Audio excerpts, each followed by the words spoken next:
আল্লাহ আল্লাহ তুমি জাল্লে জালালুহু, শেষ করা তো যায় না কে তোমার গুণগান।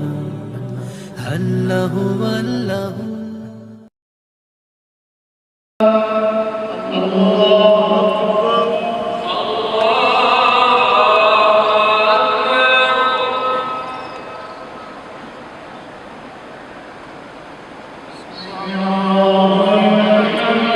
হাত তোলা, যদিও একটা হাদিসের তরজমাতে চলে এসছে। রফুল এদেন কয় জায়গায় করতে হবে বলেছি? তকবীরে তাহরিমাই করতে হবে, এটাতে সবার একমত রয়েছে, ইত্তেফাক রয়েছে। আল্লাহু আকবার। রুকুতে যাওয়ার সময় করতে হবে 2 নম্বর, রুকু থেকে ওঠার সময় করতে হবে সামি আল্লাহু লিমান হামিদা রব্বানা ওয়া লাকাল হামদ 3য় জায়গায়। আর 3 রাকাত অথবা 4 রাকাত বিশিষ্ট নামাজে প্রথম তাশাহুদ থেকে যখন উঠবেন আল্লাহু আকবার দিয়ে, তখন কি করবেন? আবার রফুল এদেন করবেন। এই 2-1টি হাদিস শোনায়, হাদিস এই মর্মে অনেকগুলি রয়েছে।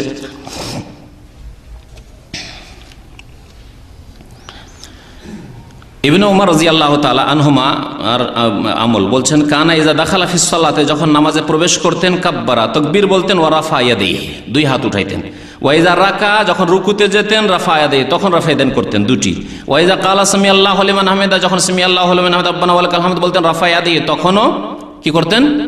রাফুল ইয়াদাইন করতেন। ওয়া ইজা কামা মিনার রাকাতাইনি রাফা ইয়াদাইহি, আর 2 রাকাত পড়ে, 3 রাকাত নামাজে যেমন মাগরিবের নামাজ, ওই রকমই 4 রাকাত বিশিষ্ট নামাজ, যখন প্রথম তাশাহুদ পড়ে উঠতেন 2 রাকাত নামাজ পড়ে রাফা ইয়াদাইহি, তখনও 2 হাত উত্তোলন করতেন, রফুল ইয়াদাইন করতেন।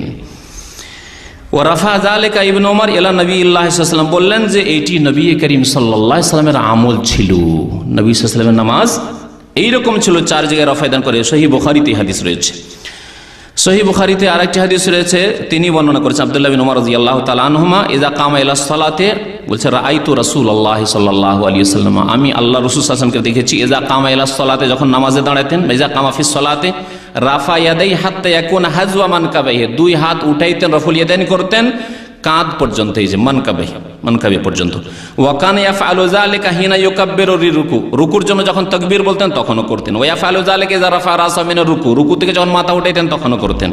ওয়া ইয়াকুলু সামি আল্লাহু লিমান হামিদা ওয়া লা ইয়াফআলু যালিকা ফিস সুজুদে, সেজদায় গিয়ে বা 2 সেজদার মাঝখানে রফুল ইয়াদাইন করতেন না। মুত্তাফাকুন আলাইহি, বুখারী মুসলিম শরীফের হাদিস। তো এই ছিল রফুল ইয়াদাইন সম্পর্কে। হানাফি ইমামের পিছনে সালাত আদায় করার সময় রফায়েদ্দিন ও জোরে আমিন কি পরিহার করা উচিত? রফায়েদ্দিন পরিহার করার কোনো প্রয়োজনীয়তা নেই, বরং কেউ যদি রফায়েদ্দিন ইনকার করেন, আমার মনে হয় বিশেষ করে চট্টগ্রামের মানুষ কাদেরই, ঠিক না? চট্টগ্রামে কোন তরিকা সবচেয়ে বেশি? আব্দুল কাদের জিলানী নিজে রফায়েদ্দিন করতেন এবং রফায়েদ্দিন করার কথা লিখেছেন, তার যে বুনিয়াতুত তলেবিনে দেখবেন রফায়েদ্দিন করার কথা লিখেছেন। কাজে চট্টগ্রামের মানুষ কাদেরই হয়ে কি করে রফায়েদ্দিন ইনকার করে আমি বুঝি না। আর রফুল ইয়াদাইন সহিহ হাদিস, অগণিত সাহাবী তাবেঈন করেছে, আমাদের অনেক হানাফি ইমাম করেছেন, আমাদের হানাফি বইয়ের কিতাবেই পাবেন। ऐसा हमने सवाल किया रफ़तैन करना चाहिए क्या नहीं, and there is a misconception कि कुछ लोग ये समझते हैं कि रफ़तैन इसलिए किया जाता था क्योंकि लोग जब नमाज पढ़ने आते थे तो उनके बगल में बुत रखते थे, तो बुत को गिराने के रफ़तैन किया जाता था। ये किधर भी हदीस में नहीं लिखा हुआ, कोई भी सही हदीस में लिखा हुआ है। अगर मान लो ये बात सही भी है क्या लोग बुत पकड़ के लेके आते थे तो इसीलिए रफ़तैन करना चाहिए, तो हर फिरके के लोग जब नमाज पढ़ते शुरू में जब अल्लाह अकबर करते हैं तो हाथ तो कान तक उठाते ही है, तो जब हाथ कान तक उठाते हैं when they raise the hand तो बुत ऑटोमेटिक गिर जाते, तो फिर से रफ़तैन करने की जरूरत ही नहीं। तो ये कहना कि पीपल यूज्ड टू रफ़तैन because they were idols in the armpit is totally wrong, it's not mentioned हदीस। The reason why Muslim should do रफ़तैन, it is because mentioned in the सही हदीस ऑफ सही Bukhari in point number 1 in the salah, the prophet whenever he offered salah, when he prayed, he did rafatayn. So based on this sahih hadith, every Muslim when they offer salah, they are supposed to rafatayn. 350 জন সাহাবী থেকে হাত তোলার কথা আছে। যারা হাত তোলে না, রাফা ইয়াদান করে না, তারা রাসূলের সুন্নাতকে মানে না, তাদের কি হবে আল্লাহই ভালো জানেন। আপনারা সহিহ হাদিসের প্রতি আমল করো, তো রাফা ইয়াদান করুন, অতীব গুরুত্বপূর্ণ সুন্নাত। জি, আবু হানিফা রাহিমাহুল্লাহ কেন রফুল ইয়াদাইন কে তিনি না করার জন্য বলেছেন অথবা না করার পক্ষে ছিলেন, এই ব্যাপারে তার কি দলিল? এখানে 3 থেকে 4টা হাদিস আছে যেখানে যেমন কোন সাহাবা থেকে বর্ণিত আছে যে তারা রাসূল সাল্লাল্লাহু আলাইহি ওয়াসাল্লামের সাথে পড়েছেন এবং রফা ইয়াদাইন করতে দেখেননি ইত্যাদি, এই টাইপের। তো সেগুলো দিয়ে আবু হানিফা রাহিমাহুল্লাহ আমল করেছেন এবং তার কাছে বিভিন্ন তরিকায় যে অনেকগুলো রফা ইয়াদাইনের হাদিস সেগুলো পৌঁছলে তিনি সেগুলো অনুযায়ী আমল করতেন। কারণ আবু হানিফা রাহিমাহুল্লাহর জন্ম ছিল 80 হিজরিতে এবং তিনি মারা গিয়েছেন 150 হিজরিতে। সুতরাং অর্থাৎ তিনি অনেকটা এমন একটা যুগে অবস্থান করছিলেন যেটা সাহাবাদের ইমিডিয়েট আফটার যুগ, অর্থাৎ তাবেঈদের যুগ। তিনি তাবেঈদের যুগও পেয়েছিলেন, তারপর তাবেঈদের যুগও পেয়েছিলেন এবং তাবেঈদের যুগ বিশাল আকারে তিনি পেয়েছিলেন। তিনি যখন জন্মগ্রহণ করেন 80 হিজরি, তাহলে তার প্রায় 20 বছর পরে আনাস ইবনে মালিক রাদিয়াল্লাহু তাআলা আনহু মারা গিয়েছেন 100 অথবা 101 হিজরিতে বা 102 হিজরি, 3 হিজরি এরকমও রিওয়ায়াত আছে। যাই হোক, তো সবকিছু মিলিয়ে আমরা বলবো যে সেই যুগে সমস্ত হাদিস একজন ব্যক্তির কাছে নানা কারণে নাও বুঝতে পারেন। সমস্ত হাদিসের কথা বলছি, আমি বলিনি যে মানে কোন হাদিসে পৌঁছেনি, না। তিনি ইমাম হলেন কি করে, তিনি এত বড় মুজতাহিদ হলেন কি করে, তার কাছে জ্ঞানের বিশাল অংশ পৌঁছেছে। বাট পার্টিকুলার অনেক মাসআলায় তার কাছে যে সুনির্দিষ্টভাবে অনেক হাদিস পৌঁছেনি সেটা ঐতিহাসিকভাবে প্রমাণিত। ফলে তার কাছে যেগুলো পৌঁছেছে তিনি সেটা অনুযায়ী সমাধান দিয়েছেন। এই জন্যে মানে তার প্রতি আমাদের শ্রদ্ধা থাকবে, তার জন্য আমাদের দোয়া থাকবে এবং তার প্রতি আমাদের স্বীকৃতি থাকবে যে তিনি অত্যন্ত বড় মাপের একজন ইমাম ছিলেন, যিনি সমস্ত উম্মার শ্রদ্ধা পেতে পারেন এবং যিনি উম্মার জন্য বিশাল জ্ঞানের সম্ভার রেখে গেছেন। কিন্তু আমরা যখনই রাসূল সাল্লাল্লাহু আলাইহি ওয়াসাল্লাম হাদিসে আরেকটু বেটার সলিউশন পেয়ে যাব, কারণ হাদিসটা তো আসলে কোনো ইমামের না, হাদিসটা হচ্ছেন ইমামুল আইম্মা মুহাম্মদ সাল্লাল্লাহু আলাইহি ওয়াসাল্লামের, যিনি সবার ইমাম ছিলেন, সবার সৈয়দ ওয়ালাদ আদম ছিলেন। তিনি আমাদের কাছে অনুসরণীয় ব্যক্তিত্ব, ফলে সেটাকে আমাদের প্রাধান্য দিতে হবে, এটাই হচ্ছে ব্যাপার। আচ্ছা, রফা ইয়াদাইনের ক্ষেত্রে আমার মনে হয় উত্তরটা আপনি পেয়েছেন। فحدث الله أكبر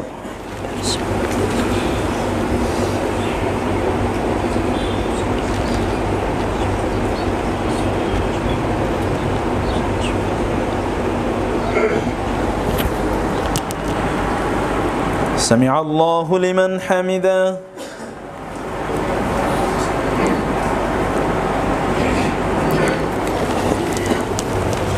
الله أكبر সালাতে রফা ইয়াদাইন ও বুকে হাত বাঁধার ব্যাপারে সহিহ হাদিস আছে কি? অবশ্যই আছে। রফা ইয়াদাইন 56 জন সাহাবী থেকে রওয়ায়াত, একবারে মুতাওয়াতির, সন্দেহাতীত ভাবে প্রমাণিত, কোনো সন্দেহ নেই। কেউ আমল করলে প্রতি রফা ইয়াদাইনে 10 নেকি পাবেন, প্রতি রফা ইয়াদাইনে 10 নেকি পাবেন। একজনে শুধু তাকবীর তাহরিমের সময় তুলছেন, উনি পাইলেন 10 নেকি। আরেকজনে 4 রাকাতে মোট 10 বার তুলছে, সে 10 এ 100 নেকি পাবে। তার ব্যবসা 2 পয়সা বেশি ভালো হয়েছে, ব্যবসাটা কি ভালো হয়েছে। কিয়ামতের দিন যারা রফা ইয়াদাইন করে নাই বসে বসে কাঁদবে, আরে রফা ইয়াদাইন ওয়ালারা সওয়াব বেশি পাইয়া গেছে। কারণ এইভাবে হাতটা তুলতে কষ্ট হয়েছে না, হাতটা এইভাবে তুলতে নামাতে একটু কষ্ট হয়েছে না, একটা বাড়তি আমল করছে না। তাহলে যদি প্রতি 4 রাকাতে 100 নেকি বাড়ে, আল্লাহু আকবার, তাহলে প্রতি 4 রাকাতে 100 নেকি, 8 টাকাতে কত? 200 নেকি। 10 টাকাতে কত নেকি? 250 নেকি। তাহলে 12 রাকাতে 300 নেকি। 12 রাকাত সুন্নতে মুআক্কাদা ডেইলি 300 নেকি বাড়তি যোগ হচ্ছে। আর 17 রাকাত ফরজে আরো কত হিসাব করেন না, 170। প্রতিদিন প্রায় 1000 খানিক নেকি এদের বাড়তি যোগ হবে যারা রফা ইয়াদাইন করবে। প্রত্যেক আমলে তো 10 নেকি, কয় নেকি? মান জাআ বিল হাসানাতি ফালাহু আশরু আমসালিহা। একটা পুণ্য করবা 10 গুণ সওয়াব দেয়া হবে। আমরা লস ব্যবসা করি। কি ব্যবসা করি? লস ব্যবসা করি। কোনো অসুবিধা নেই, হানাফি মাযহাবের লোকেরা করতে পারেন। ইমাম আবু হানিফা রাহিমাহুল্লাহ বলে গেছেন, এজা সাহাল হাদিস ফাহুয়া মাযহাবি, হাদিস সহিহ হলে এটাই আমার মত, হাদিস মানাই আমার মত, হাদিস যখন সহিহ হবে সেটাই আমার মত। অর্থ কি? এই হাদিসের উপর আমল করা আমি আবু হানিফার মত। আমি আবু হানিফা সহিহ হাদিস পালন করার পক্ষে, এই সহিহ হাদিসের উপর আমল করার পক্ষে। আমার কথা ভাঙ্গাইয়া কেউ সহিহ হাদিসের বিরুদ্ধে থাকবো আর কিয়ামতের ময়দানে আমার। অনেকে রুকুতে যাওয়ার আগে এবং রুকু থেকে উঠে দাঁড়ানোর সময় দুহাত উপরে কাঁধ বরাবর উঠায়, আবার অনেকে ওঠান না। আসলে কোনটি সহি? রফুল ইয়াদাইন সম্পর্কে বলেছেন, এটাকে রফুল ইয়াদাইন বলা হয়ে থাকে এবং রফুল ইয়াদাইনের এই হাদিসগুলো রাসূলুল্লাহ সাল্লাল্লাহু আলাইহি ওয়াসাল্লাম থেকে মুতাওয়াতির বর্ণনা অনুযায়ী সাব্যস্ত হয়েছে। মুতাওয়াতির হচ্ছে হাদিসের একটি পরিভাষা, মানে যে হাদিস এত সংখ্যক রাবি বা বর্ণনাকারী বর্ণনা করেছেন, যাদের মানে একসাথে বর্ণনা কোনো অবস্থাতেই মিথ্যা হওয়ার বা ভুল হওয়ার কোনো অবকাশ নেই, সুযোগ নেই। এত বেশি সংখ্যক বর্ণনাকারী রিওয়ায়াত যদি একসাথে আসে, এটাকে বলা হয় থাকে মুতাওয়াতির রিওয়ায়াত। এবং এই রিওয়ায়াতগুলো সৈয়দ সাবিক রাহমাতুল্লাহ আলাইহি তার ফিকহ সুন্নাহর মধ্যে উল্লেখ করেছেন। প্রায় 55 জন সাহাবী বর্ণনা করেছেন রফুল ইয়াদাইন হাদিসগুলো। এবং সর্বপ্রথম এই বিষয়ের উপর ইমাম বুখারী রাহমাতুল্লাহ একটা কিতাব লিখেছেন, জুজ উ রফুল ইয়াদাইন, শুধু হাদিসের সংকলন। সেখানে প্রায় 260টি হাদিস উল্লেখ করেছেন, প্রত্যেকটি হাদিসই রফুল ইয়াদাইন সম্পর্কে, মানে হাদিস রাসূলুল্লাহ সাল্লাল্লাহু আলাইহি ওয়াসাল্লাম থেকে হাদিস দ্বারা সাব্যস্ত হয়েছে। সোহেল রানা ভাই প্রশ্ন করেছেন, বলেছেন আমি পেশায় একজন ড্রাইভার। একটি প্রশ্ন করেছেন আপনি, আমি রফুল ইয়াদাইন করে বলে সবাই আমাকে আহলে হাদিস বলে ডাকে, এক্ষেত্রে আমি কি করব?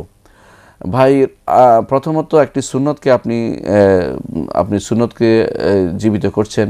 অনেক সময় সুন্নতের উপর অনেকে আমল করে না, তাদের সলাত হয় না, এটা আমরা বলবো না, কিন্তু আমরা বলি যে একটা বিরাট সুন্নত, যেটা আব্দুল্লাহ ইবনে ওমর রাদিয়াল্লাহু আনহু গুরুত্বের সাথে দেখতেন। এবং তিনি কখনো কখনো যারা রফুল ইয়াদাইন করতেন তাদেরকে ছোট ছোট পাথর কুচি দিয়ে বলতেন যে কেন তোমরা রফুল ইয়াদাইন করছো না। রফুল ইয়াদাইন করার ব্যাপারে হাদিস সবচেয়ে বেশি এবং এই ব্যাপারে অনেক হাদিস রয়েছে, বিশুদ্ধ হাদিস। এই জন্য রফুল ইয়াদাইন করাটা আসলেই সুন্নত হিসাবে আপনি পালন করবেন। কে কি বলল সেটা বড় কথা নয়। রাসূলুল্লাহ সাল্লাল্লাহু আলাইহি ওয়াসাল্লামকে কেউ পাগল বলেছে, কেউ কবি বলেছে, কেউ তাকে জিনে পেয়েছে বলেছে, বিভিন্ন রকমের কথা বলেছে, কিন্তু তাকে তার আমল থেকে, তার কর্ম থেকে দূরে সরিয়ে দিতে পারেনি। আমরা মানুষের কথায় কি হয়েছে সেটা বলবো না এবং কাউকে বলবো না যে আমরা কোনো দলভুক্ত লোক, এরকম নয়। আমরা বলে একটা সুন্নতকে আমরা প্রতিপালন করছি এবং সুন্নতের উপর আমরা টিকে থাকার চেষ্টা করছি। তো প্রত্যেকটি মানুষ এই সুন্নতকে যদি কোনো আমরা তুলে ধরতে পারি এবং সুন্নতের উপর আমল করতে পারি, সেটা আমাদের জন্য অনেক সওয়াবের কাজ হবে। আর মনে রাখবেন, রাসূলুল্লাহ সাল্লাল্লাহু আলাইহি ওয়াসাল্লাম বলেছেন যে কেউ যদি কোনো একটা ভালো কাজ করে, সেটা যদি কোনো পরবর্তী লোকদের মধ্যে সেটার প্রভাব পড়ে, তো যতদিন পর্যন্ত এই ভালো কাজটি থাকবে ততদিন পর্যন্ত সে সেটার সদকা জারি হিসেবে সওয়াব পেতে থাকবে। এই জন্য যত মানুষ আমল করবে তত মানুষের সওয়াব পাবেন। আপনারা সুন্নত রফুল ইয়াদাইন করলে যদি করার সমস্যা না হয় সেখানে করবেন এবং সেটা সুন্নত হিসেবে বিবেচনা করবেন, সেটা ইনশাআল্লাহ সওয়াবের কাজ হবে বলে আমরা বিশ্বাস করি। আমি হানাফি, রফুল ইয়াদাইন করতেই হবে, এর ব্যাখ্যা দেন। আবু হানিফা আলাইহির রাহমা, নোমান ইবনু সাবিত আবু হানিফা, তার থেকে 4টি কথা প্রমাণিত। তিনি বলেছেন, 1 নাম্বার, ইদা সাহাল হাদিস ফাহুয়া মাযহাবি, যখন হাদিস বিশুদ্ধ বলে প্রমাণিত হবে এটাই আমার মাযহাব। তাই রফুল ইয়াদাইনের পক্ষে সহিহ হাদিস আছে না নাই? আছে না নাই? 41টা সহিহ হাদিস আছে। তাই মিশরে যারা হানাফি, তুরস্কে যারা হানাফি, সিরিয়ায় যারা হানাফি, এরাও রফুল ইয়াদাইন। কারণ হানাফি হইলে রফুল ইয়াদাইন করলে হানাফিগিরি যায় না, বরং যারা আবু হানিফার নামে নাম দেয় আর রফুল ইয়াদাইন করে না, এরা আবু হানিফাকে মানে। প্রথম দলিল। 2 নাম্বার, আবু হানিফা বলছেন, ইদা তাআরাদা কওলি মাআল হাদিস ফাতরুকু রাই ওয়ারা আল জিদার, যখনই আমার কথার সাথে নবীজির কোনো হাদিস বৈপরীত্য হবে, টক্কর লাগবে, আমার কথাটা দেয়ালের ওই পারে ফেলে দাও। বলেন না সুবহানাল্লাহ। আবু হানিফা বলেছেন, হ্যাঁ রফুল ইয়াদাইন করিও না, কিন্তু হাদিস আছে বিশুদ্ধ, নামাজে ফরজ একবার রফুল ইয়াদাইন করা তাকবীরে তাহরিমার সময়ে, তারপরে 3 বার করা সুন্নত। মোট চারবার নামাজে রফিয়া দান করা যায়। একবার করা কি ফরজ, এটা কখন? তাকবীরে তাহরিমা বলার সময়ে। তারপরে আরো 3 বার রফিয়া দান করা যায়, এটা হলো সুন্নাহ। এটা কি?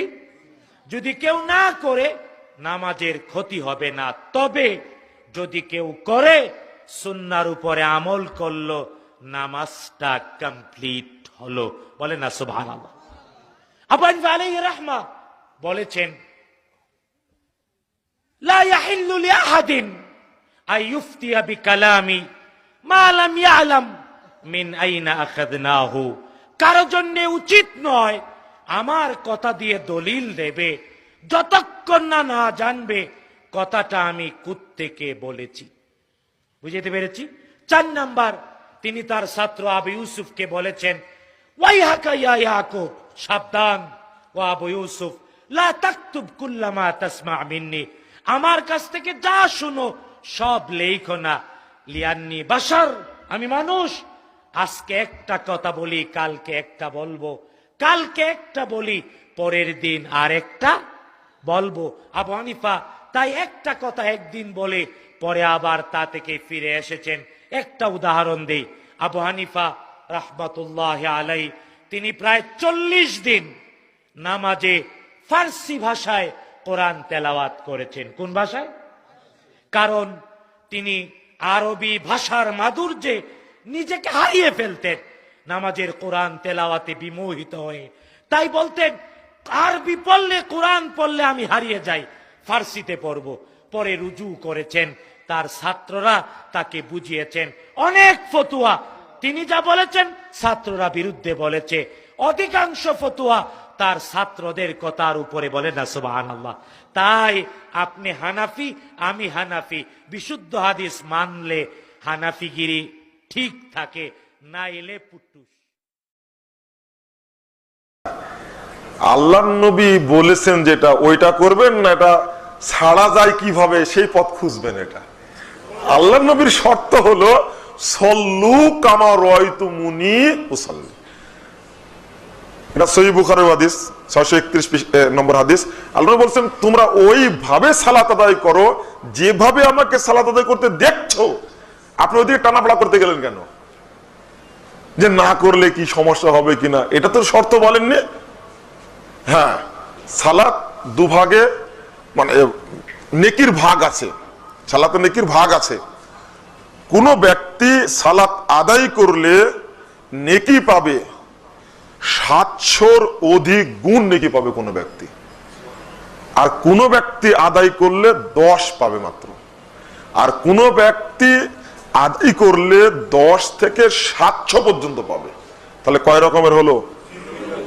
10, 700 আর 700।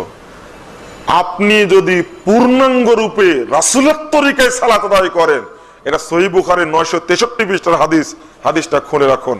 আল্লাহর নবী বলেছেন, মান হাম্মা বিআমালিন ফালাম ইয়ামালহা, কেউ একটা আমল করার ইচ্ছা করলো কিন্তু আমলটা করতে পারলো না, ইচ্ছা করলো আমি রাতে তাহাজ্জুদ পড়বো আজকে, কিন্তু করতে পারলো না, আল্লাহ বলছেন কাতাবতু লাহু হাসানাতান কামিলা, আমি আল্লাহ তার জন্য পূর্ণ নেকি লিপিবদ্ধ করব। এরপরে বলেছেন ওয়ামান হাম্মা বিআমালিন ফায়ামালুহা, কেউ কোনো আমল করার ইচ্ছা করলো অতঃপর আমলটা করলো, আল্লাহ বলেছেন কাতাবতু লাহু আশরা হাসানাত ইলা 700 দিলফিন, আমি তার জন্য 10 এবং 10 থেকে 700 নেকি লিপিবদ্ধ করব। শুনুন এবার হাদিসটা কেন নিয়ে আসলাম। ওয়াল্লাহু ইউদাইফ মান ইয়াশা, এর পরেও আল্লাহ নবী বলেছেন আল্লাহ চাইলে 700 কেও দ্বিগুণ করতে পারে। তাহলে কেউ আমল করে 10 পাবে, মানে ওর একাগ্রতা নাই, সুন্নাতের উপর আমল করছে না। আর কেউ ওই আমলটাই করলে 700 পাবে। ওই আমলটাই কেউ যদি চূড়ান্ত একাগ্রতার সাথে করে তাহলে 700-রও দ্বিগুণ পাবে সে ব্যক্তি। রফুল আয়াদান আমলটা ওই রকম, একবার রফুল আয়াদান করলে সাহাবী উকবা বিন আমের বলছেন ও ব্যক্তি 10 নেকি পাবেন। 10 নেকি পাওয়ার অর্থ হলো, হাদিস পেশ করেছেন আলবানী 128 পৃষ্ঠা করলেন সিফাতুস সালাতুন নবী। তিনি বলছেন এই হাদিস প্রমাণ করে একবার রফুল আদান করলে ওই ব্যক্তি সুন্নাত আমল করলে 700 দ্বিগুণ নেকি পাবে ওই ব্যক্তি। আপনি করবেন না কেন? রফুল আদানের প্রশ্ন কেন? হাদিস আসছে, আমল করি। আল্লাহ তৌফিক দান করুন আমাদেরকে, আমিন বলেন। রফুলের দিন যদি কেউ না করে সালাত আদায় করে, আমি প্রশ্ন করবো, 1 নম্বরে প্রশ্ন করবো, আপনি করলেন না কেন রফুল আদায়? আপনি একজন উত্তর দেন। আমি এই জন্য করলাম না।